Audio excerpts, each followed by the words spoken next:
Salut! Nouvelle vidéo aujourd'hui que je vais appeler la vidéo bilan d'après-voyage, donc la FAQ aussi, donc la foire aux questions. Donc je vais essayer de répondre à toutes les questions que vous m'avez posées avant, pendant et après le voyage, notamment dans la rubrique Instagram que j'avais faite. Donc j'avais fait une rubrique pour que vous puissiez me poser vos questions, bien sûr que je n'ai pas publié pour pouvoir les garder pour cette vidéo. Donc on va essayer de parler donc de l'organisation du road trip en Californie, du budget, bien évidemment, c'est la question que vous m'avez le plus posée, les billets d'avion, comment partir aux États-Unis, comment louer une voiture, les cartes de crédit, les cartes de débit, le coût de la vie aux États-Unis en général, mais notamment aussi en Californie. Donc je vais essayer de regrouper toutes ces questions-là, enfin en regroupant en tout cas toutes ces questions-là, je vais essayer de globaliser en tout cas pour pouvoir en tout cas vous donner quelque chose de concret et en tout cas utile pour vous. Donc si vous regardez cette vidéo, c'est que vous avez soit l'intention de partir aux États-Unis, soit vous êtes là simplement par curiosité. Mais en tout cas, je vais essayer de vous répondre au mieux. Donc c'est parti, on y va.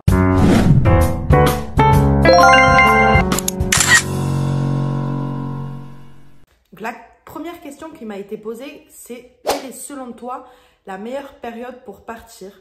Donc, pour moi, la meilleure période, c'est entre mars et mai.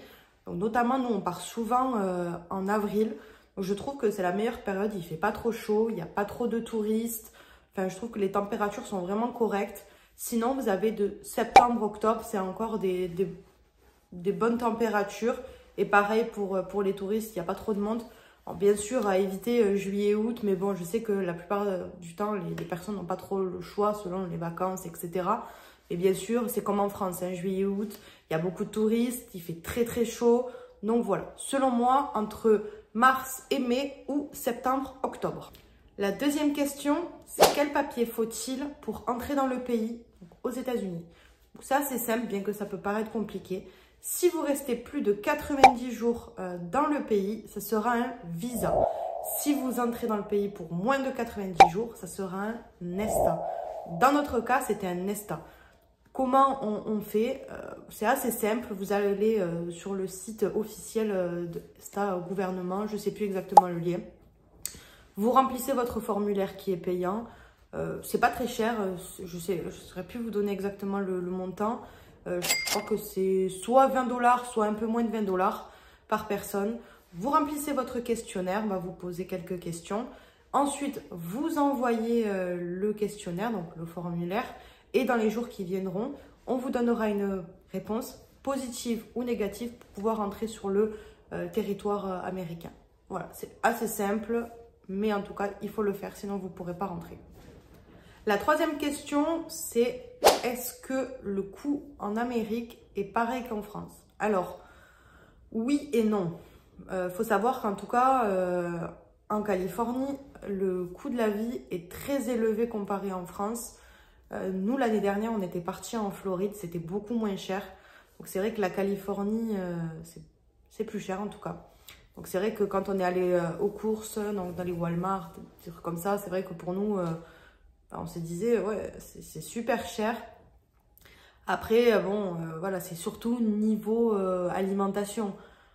Il y a des choses où vous vous y retrouverez, mais c'est vrai qu'après, il ne faut pas se mentir, la vie en Californie est très élevée comparée à la France. La quatrième question, c'est où trouves-tu tes billets d'avion et comment fais-tu pour en trouver des pas chers? Donc, c'est une organisation. Honnêtement, quand je sais que je vais partir en vacances, notamment en voyage et en road trip, d'autant plus, c'est du temps. Je prends beaucoup de temps la nuit. Je regarde effectivement les billets la nuit à des heures propices. Les jours aussi de la semaine vont varier. C'est sûr que si vous réservez un samedi, ça va être plus cher que si vous réservez un jour dans la semaine. Donc, il y a des jours, il y a des heures à respecter pour essayer d'avoir des bons plans. Et puis, bien sûr, il n'y a pas de secret. Il faut checker régulièrement les bons plans, les bonnes opportunités.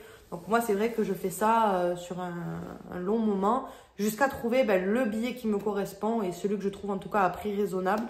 Donc, je fais ça pendant quelques temps. Et une fois que je trouve la pépite, entre guillemets, je réserve et voilà. Après... ou le réserver. Vous avez beaucoup de sites. Mais en tout cas, quand on est parti en Floride, on avait pris Lufthansa.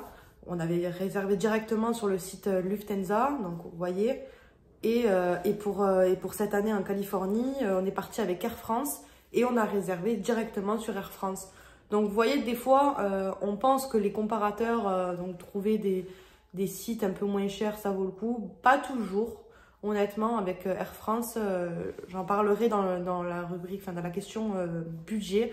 Mais je trouve qu'on n'a pas payé cher, donc c'était une bonne opportunité. Voilà, il faut de la patience, il faut chercher, il faut fouiner. Et il y a toujours moyen de trouver quelque chose en tout cas. La 5e question, c'est est-ce qu'il faut une assurance pour partir? Alors, ce n'est pas obligatoire. Il n'y a pas de conditions sanitaires, il n'y a pas de vaccin exigé pour partir.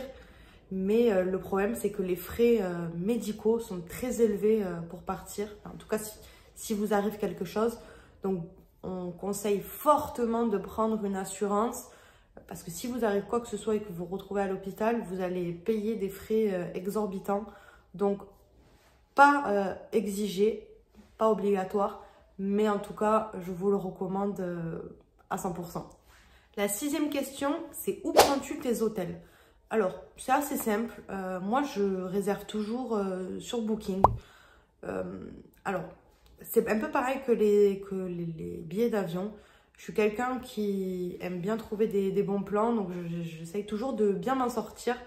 Mais en tout cas, quand on est parti en Californie, ça a été un peu de Booking et un peu d'Airbnb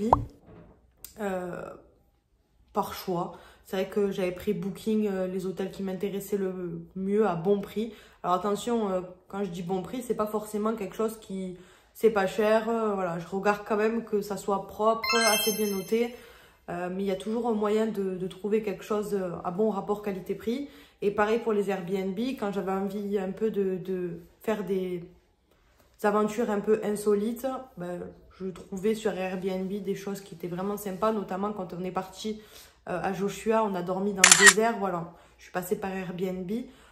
Regardez bien, des fois, vous savez, Booking, Hotel.com, c'est pas toujours avantageux, bien que c'est pratique, mais pensez que des fois, en réservant directement avec l'hôtel, c'est des fois moins cher. Donc, pensez-y, faites attention, fouinez un peu, regardez partout.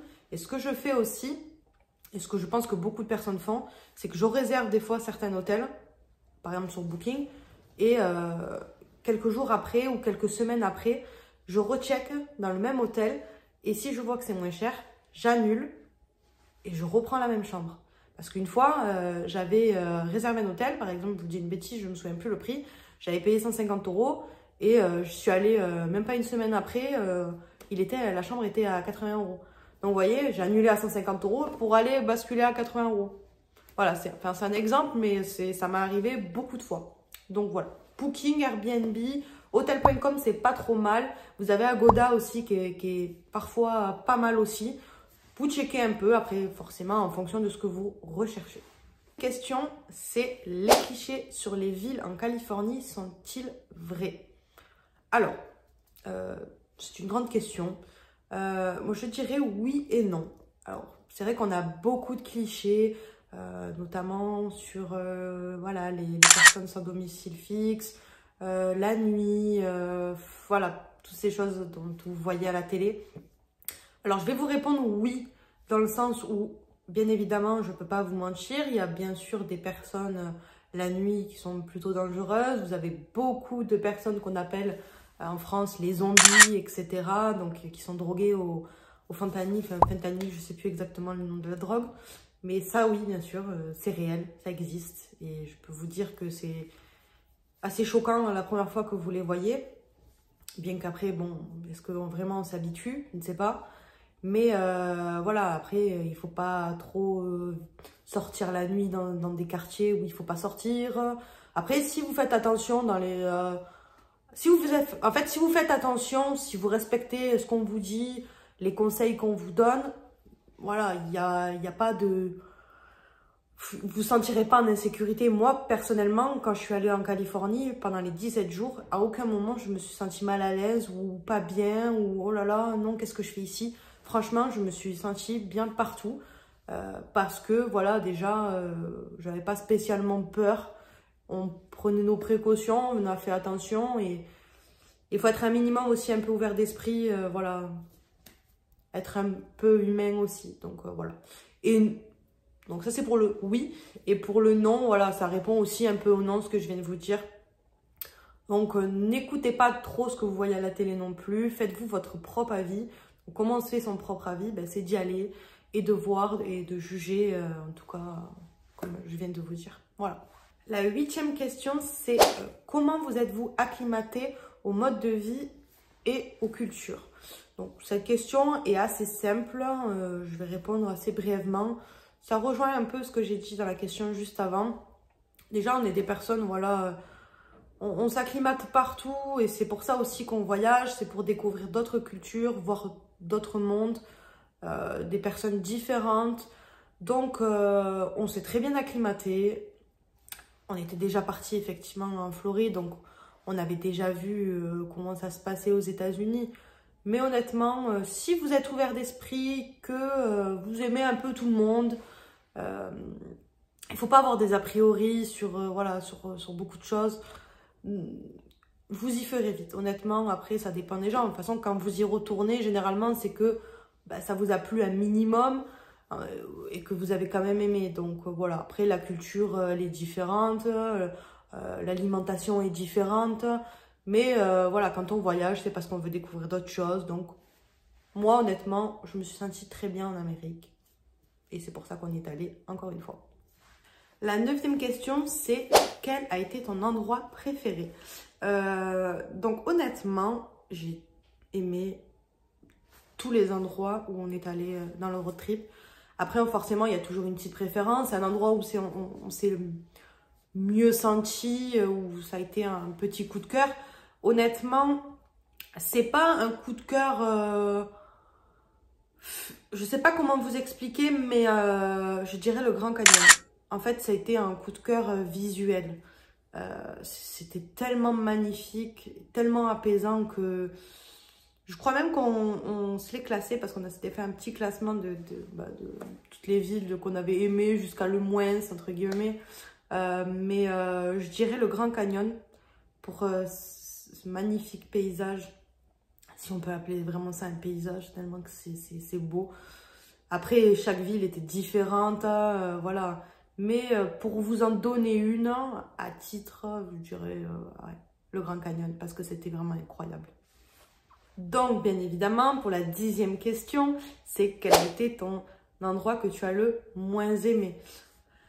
Honnêtement, comme je vous ai dit, il n'y a pas d'endroit que j'ai forcément plus aimé ou moins aimé. Mais on va dire,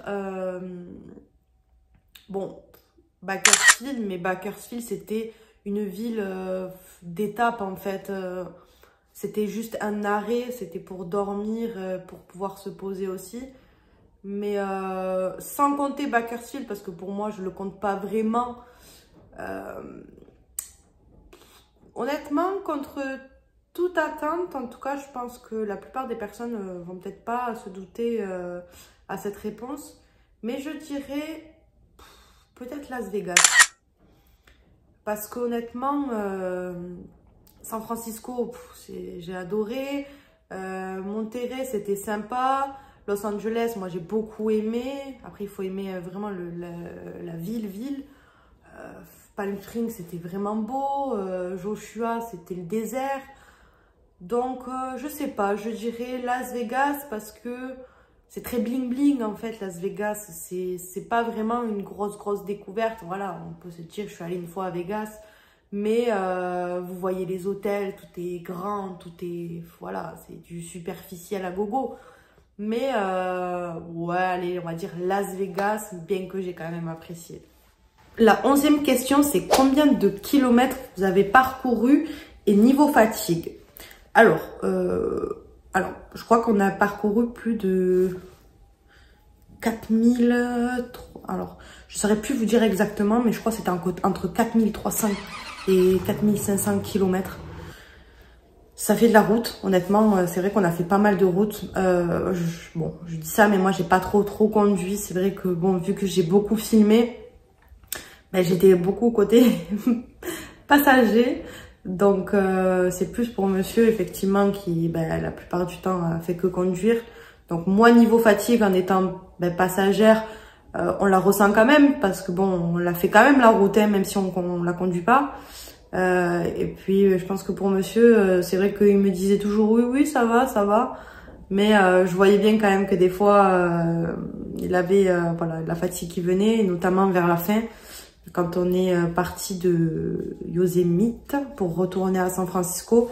J'ai pris le volant, il y avait 4 ou 5 heures de route, donc c'est vrai que j'ai conduit parce que bon, il était vraiment fatigué, je voulais pas non plus l'épuiser. Mais voilà, il faut quand même avoir les reins accrochés, se dire, se préparer, se dire oui, il y a de la route. Mais après, bon, on est tellement dans l'excitation du voyage qu'on fait pas forcément attention. Mais voilà, faut quand même le compter dans son voyage et se dire, il y a de la route, donc il y aura un peu de fatigue, en plus de ce que vous faites la journée. Parce que vous marchez, enfin, nous on marchait toute la journée, on visitait tout, donc c'est vrai que fallait quand même être accroché. Notamment au début, ça va, mais à la fin, je peux vous dire que quand vous avez 15 jours de marche dans les pieds, voilà, ça fait. Mais bon, on a bien géré, franchement, ça s'est bien passé.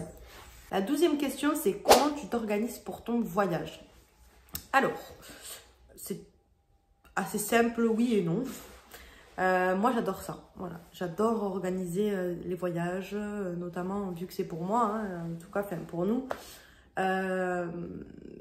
Moi, je me fais souvent, en fait, comme un classeur et je m'organise, voilà, sur les billets d'avion, comment, pourquoi, où ça. Voilà, c'est du temps, c'est beaucoup de temps. Après, vous pouvez partir comme ça, hein, à la va-vite. Mais bon, moi, vu que j'essaye de tout bien caler, que tout soit bien prêt, qu'on n'oublie rien. Donc voilà. Après, c'est vrai que cette question, j'en parlerai dans une autre vidéo qui s'intitulera comment bien organiser son voyage, dont j'en parlerai vraiment étape par étape. Donc je ne vais pas trop celle-ci détailler non plus, mais voilà, je m'organise en prenant beaucoup de temps avec en tout cas des forums aussi. Je regarde beaucoup de forums pour bien m'informer. Vous regardez des reportages pour bien vous informer sur la ville, là où vous allez. Donc, mais cette question, je vous y répondrai dans une autre vidéo, étape par étape. Comme ça, au moins, on n'oubliera rien. Mais vu qu'on me l'a posée, je la mets. La 13e question, c'est pourquoi Universal Studios et pas Disneyland? Alors, cette question, on me l'a beaucoup posée, presque autant que quel est le budget pour le voyage. Alors, c'est vrai que quand on est parti en Floride, on a fait Universal Studios et quand on est parti en Californie, du coup là, on a refait aussi Universal Studios. Alors, déjà, monsieur n'est pas forcément un adepte des parcs d'attraction. Tout ce qui est manège et sensation, déjà, bon, il kiffe sans kiffer. Et puis moi, bon, voilà, je voulais visiter le quartier de Desperate Housewives, qui était un Universal Studios, et on pouvait pas tout faire déjà. Donc c'est vrai que le choix était vite vu. Disneyland, il est tellement grand en Californie qu'il vous faut au moins 2 jours pour le faire. Donc on n'avait pas non plus beaucoup de jours sur Los Angeles. Donc il fallait choisir, et moi, vu que voilà, j'avais ce rêve à faire, et que monsieur, Disney, Universal, bon, lui, ça lui était égal. Donc, j'avais choisi Universal. Et c'est vrai que Disneyland, j'aimerais beaucoup le faire en famille. Donc, avec toute ma famille. Mais voilà, partir peut-être une semaine à Los Angeles, faire que des parcs d'attractions avec des personnes qui vraiment sont passionnées par ça, qui adorent. Voilà, que de l'imposer à quelqu'un qui n'est pas forcément en kiff sur les parcs d'attractions. Donc voilà, c'est vrai que ça se fait en fait toujours instinctivement de choisir Universal et pas Disneyland. Donc voilà, après je ne vous cache pas que moi j'aimerais bien le faire, mais on verra un peu plus tard. La 14e question, alors je m'étais un peu notée parce que c'est vrai qu'on m'avait beaucoup demandé par rapport à ça. Donc c'était comment louer une voiture est-ce qu'il faut un permis international? Donc c'est vrai que pour louer une voiture aux États-Unis, ça peut être un casse-tête, mais c'est pas compliqué, vous inquiétez pas. Donc nous, on est toujours passé par la société Alamo. Donc franchement, ils sont top. Je vous assure qu'ils sont vraiment incroyables. Franchement, j'ai rien à dire. En Floride, je les avais pris. J'ai été vraiment contente. Et là, en Californie, on les a repris. Je voulais vraiment passer que par eux. Alors, c'est vrai que si vous passez directement sur leur site, c'est un peu cher. Ça, je ne vous le cache pas. Mais je vous assure qu'à la fin, vous n'avez pas de problème. J'ai eu beaucoup de mauvais retours sur Sixt, Hertz, enfin voilà, tout ce genre de compagnie, Enterprise. Alamo, j'ai rien à dire. Donc, je vous le conseille vraiment à 100%. Ils sont géniaux. Ensuite, pour le permis international, ce n'est pas obligatoire. Par contre, effectivement, c'est simplifié si vous vous faites arrêter. Pardon. Donc, vous pouvez faire la demande en ligne d'un permis international. C'est totalement gratuit en plus. Par contre, si vous partez aux États-Unis, pensez à la faire au moins 6 mois à l'avance parce que les délais sont extrêmement longs. Voilà, c'est pas obligatoire, mais par contre, si vous faites arrêter, je vous assure, ça va beaucoup plus vite avec un permis, traduit en fait en anglais. Et voilà, donc ça c'est pour quelle société on passe. Donc Alamo, permis international, pas obligatoire mais recommandé.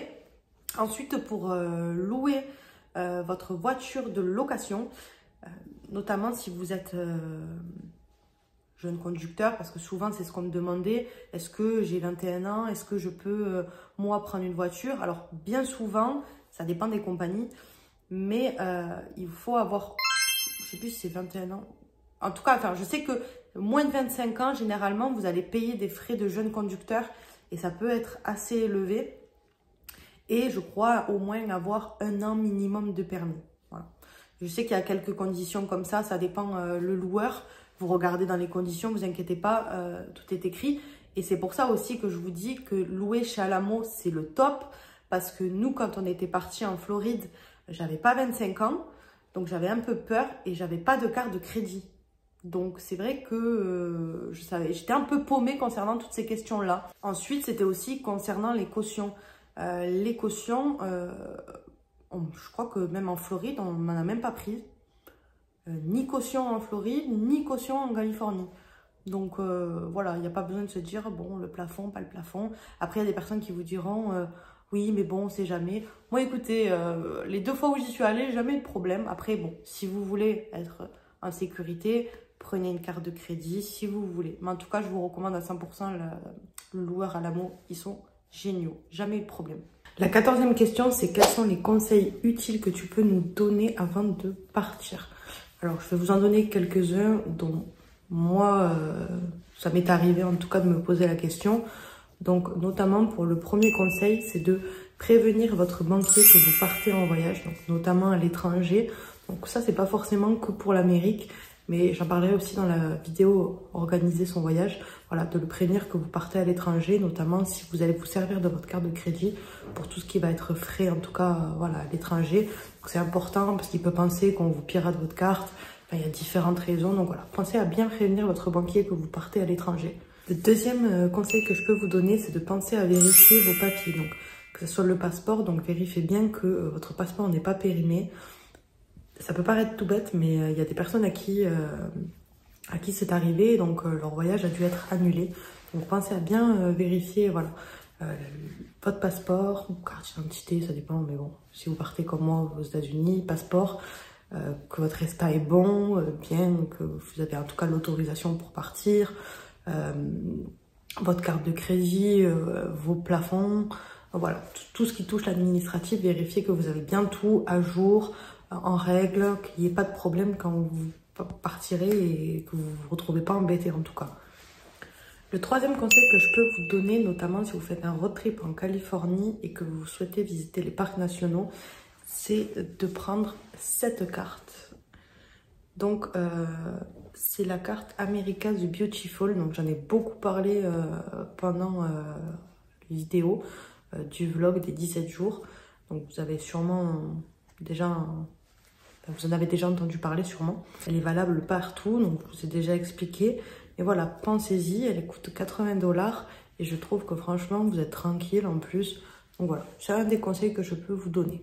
Le quatrième conseil que je peux vous donner aussi, c'est de penser à tout ce qui va être prise, enfin, électricité pour les États-Unis.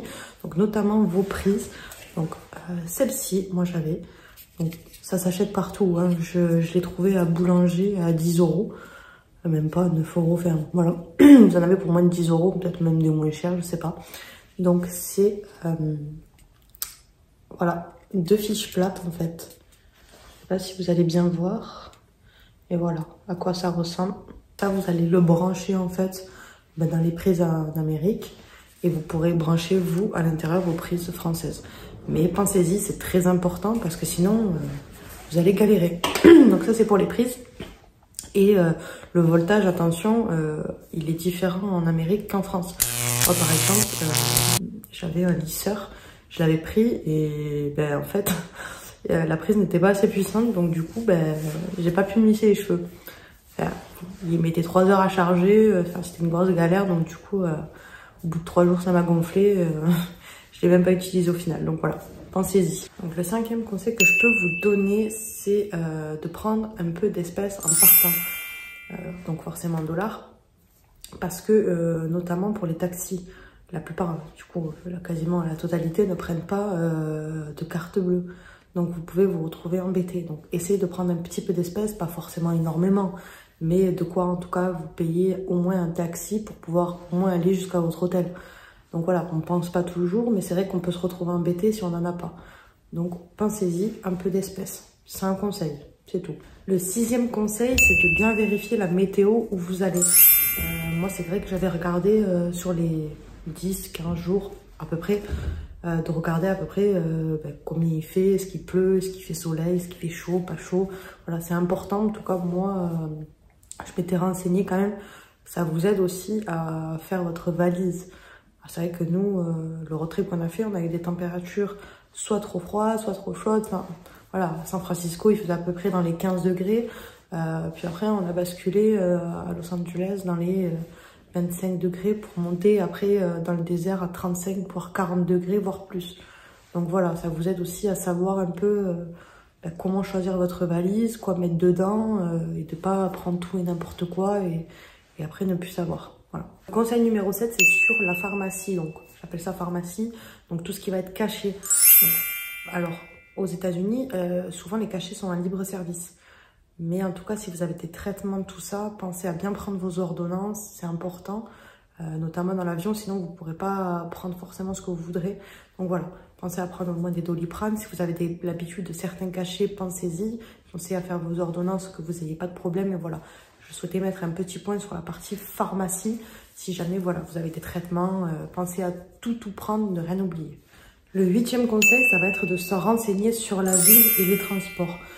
Pourquoi je vous dis ça notamment, c'est vrai que moi, en tout cas, pour moi, c'est super important de me renseigner sur la ville. Donc, qu'est-ce qui s'y passe, comment les quartiers à visiter, les quartiers à ne pas fréquenter, ceux à fréquenter un peu plus, ou dormir dans certains, pas dormir dans certains. Enfin voilà, je pense que c'est très important de se renseigner un minimum sur la ville afin de ne pas avoir de mauvaises surprises.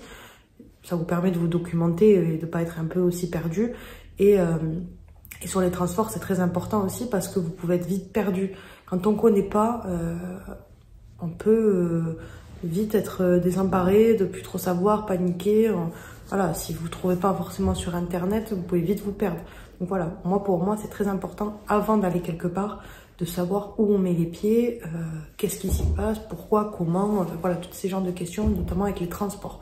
Très important. Le 9e et le dernier conseil que je peux vous donner, ça va être sur vos téléphones, donc notamment sur l'abonnement. Alors moi, je suis chez Free, mais sachez que vous pouvez également acheter des cartes SIM sur Amazon, enfin, ça s'achète un peu partout, où vous avez tout illimité. Mais voilà, pensez bien à vous renseigner avec vos abonnements, si vous avez Internet, tout ça à l'étranger, parce que sinon vous pouvez vous faire surtaxer et je peux vous assurer que ça peut monter très vite les factures. Donc moi, chez Free, donc pour ceux qui sont chez Free, la plupart, je crois même quasiment tous les forfaits, ont le forfait à l'étranger. Donc international avec les USA. Mais vous avez un quota à pas dépasser. Moi, pour 17 jours, en utilisant le GPS, mais vraiment tous les jours, etc., je suis passée de justesse. Je pense que ouais, ça a été pas mal. Donc, il faut faire attention, voilà, de son quota en fait que vous utilisez. Mais voilà, si vous voulez être vraiment en sécurité, prenez des cartes prépayées en fait pour l'étranger. Voilà. Ça coûte pas très cher, mais voilà. Pensez-y en tout cas à bien regarder vos abonnements téléphoniques. Donc pour la dernière question, donc la numéro 16 qui va terminer un peu cette vidéo, on va dire, c'est celle que vous attendiez tous. Combien t'a coûté ce voyage? Alors je vais essayer de vous répondre le plus clair, en tout cas que ça soit clair et que vous y compreniez bien. Moi, je la classe en deux catégories parce que vous allez avoir les frais fixes et les frais variables. Donc dans les frais fixes, ça va être tout ce qui est billets d'avion, location de la voiture et les hébergements. Et dans tout ce qui va être variable, ça va être forcément, ben voilà, manger, donc l'alimentation, les transports, les activités, voilà. Les souvenirs, tout ça c'est variable parce que c'est des choses dont vous n'êtes pas forcément obligé. Manger, c'est une obligation, mais voilà, vous pouvez pas y mettre forcément le même budget. Vous pouvez faire un resto comme vous pouvez vous faire un sandwich sur le bord de la route. Donc voilà, moi je le mets en tout cas dans les variables, ça va vraiment dépendre. Donc pour les frais fixes, on va avoir les billets d'avion.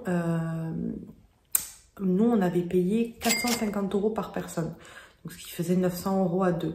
Je trouve ça vraiment pas cher pour partir aux États-Unis, notamment en Californie.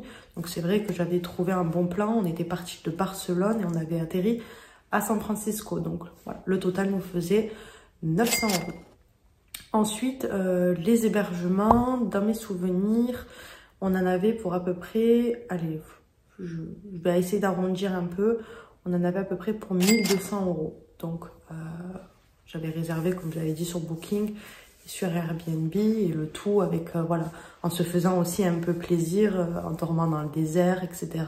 Voilà, j'arrondis à 1200 €. Ensuite, on va avoir dans les frais fixes la location de la voiture. Donc la location de la voiture, avec Alamo, on en a eu pour 550 €. Ouais, 550 € à peu près. Mais voilà, tout compris, kilométrage illimité, pas de frais. Donc franchement, je trouve ça correct pour 17 jours. Non, pas pour 17 jours, pour 14 ou 15 jours. Enfin, même pour 14 ou 15 jours, je trouve ça très... Enfin, pas cher en tout cas. Donc 550 € de location de voiture. À ça, je vais rajouter... Universal Studios et Alcatraz, même si ce sont des variables, pour moi, ça reste un peu des fixes parce que c'était des choses très importantes pour moi et donc je ne pouvais pas rater. Donc, pour Universal Studios, à deux, on était à 400 € parce qu'on avait pris le pass express. Donc, le fameux pass pour passer devant tout le monde, voilà, ou le coup-de-fil qu'on appelle aussi. Donc, on était à 400 €, ouais. Donc, à ce budget, on va rajouter les fameux 400 €. Ensuite, pour Alcatraz, on était à 45 €. Donc, 45 € par personne, ce qui nous faisait à peu près 90 € ouais, à deux. Mais bon, franchement, c'était super important pour moi de le faire. Donc, je vous le recommande d'ailleurs. Donc, on rajoute 90 € au budget. Donc en ajoutant, enfin en faisant l'addition en tout cas des frais fixes et des frais variables que je viens de vous citer, on est à peu près à 3240 € pour deux. Donc à ce résultat, vous ajoutez bien évidemment après la bouffe, les transports, les souvenirs, voilà, mais ça c'est très variable parce que bon, les transports... on avait la voiture de location, donc c'était juste pour les 2-3 jours à San Francisco où on prenait si vous devez prendre tout ce qui est un peu tramway, tout ça, bien que voilà, dans les bus à San Francisco, ceux qui sont allés comprendront, ou ceux qui se sont déjà renseignés, nous on payait pas. Donc voilà, et beaucoup de personnes ne payent pas. À part si vous avez un contrôleur dans le bus, mais bon, généralement, vous ne payez pas. Donc bon, je le compte même pas. Mais bon, ça peut être un budget. Donc ça, voilà. La bouffe, honnêtement, je crois que ça a été l'un de nos plus gros budgets. Ah oui, j'ai oublié même l'essence, pardon. J'ai oublié le budget essence. Bon, je vais essayer de vous le refaire. Mais donc, la bouffe, comptez à peu près, je pense que pour 17 jours, on est bien à 200-300 € par personne. Au moins. En sachant qu'on s'est fait un peu plaisir. Mais voilà. L'essence n'est pas chère en Amérique. Je pense qu'on doit être dans les 300-400 $. Ouais, tu mets 300-400 $. Donc, je trouve ça correct quand même, en sachant qu'on a fait quand même plus de 4500 km, qu'on a beaucoup roulé. Et les souvenirs, ouais, ça peut être un petit budget aussi, mais bon, c'est important. Voilà, on peut faire plaisir à la famille, se faire plaisir, ramener des petits trucs. Je pense qu'on doit être dans les 100 à 150 $, peut-être. Par personne, je ne saurais pas vous dire, mais moi, je sais que ouais, j'ai dû dépenser au moins 100 à 150 $ par personne. C'est par personne. À moi toute seule, pardon. Donc, ouais. Mais non, non, c'est ça à peu près. Donc, ce qui peut vous faire un petit budget de 4 000 à 5 000 € par personne. En rajoutant aux 3 240 €, si on rajoute voilà, les frais que je viens de vous donner, donc entre l'essence pour manger, un peu de transport et les souvenirs, voilà, allez, on va à peu près faire du 1150, allez, 1200 €. Ouais, vous tomberez dans les 4390 €, 4004, allez, pour arrondir. Donc voilà, à deux, je trouve ça correct. Bien que vous pouvez faire beaucoup moins ou vous pouvez faire beaucoup plus. Parce qu'il y a des personnes qui peuvent faire des voyages road trip comme ça en Amérique à 10 000 €. Et il y en a qui peuvent même mieux s'en sortir si vous enlevez tout ce qui va être souvenir. Enfin voilà, toutes ces choses-là peuvent faire réduire votre budget. Mais je trouve que nous, en tout cas, on a plutôt bien géré. Notamment si vous pouvez vous y prendre à l'avance. Vous pouvez étaler tout ça sur au moins une année, voire plus. Ça vous fera faire beaucoup d'économies. Donc voilà, pour ce qui était du budget. Je vais clôturer cette petite vidéo. En tout cas, merci d'avoir regardé jusqu'au bout. Donc j'espère que j'ai répondu au mieux, en tout cas, à toutes vos questions. J'ai essayé effectivement de faire les plus importantes, les plus utiles, comme je vous avais dit, et les plus essentielles. Donc voilà, on a essayé, avec vos questions et moi, les réponses, de faire quelque chose d'assez sympa.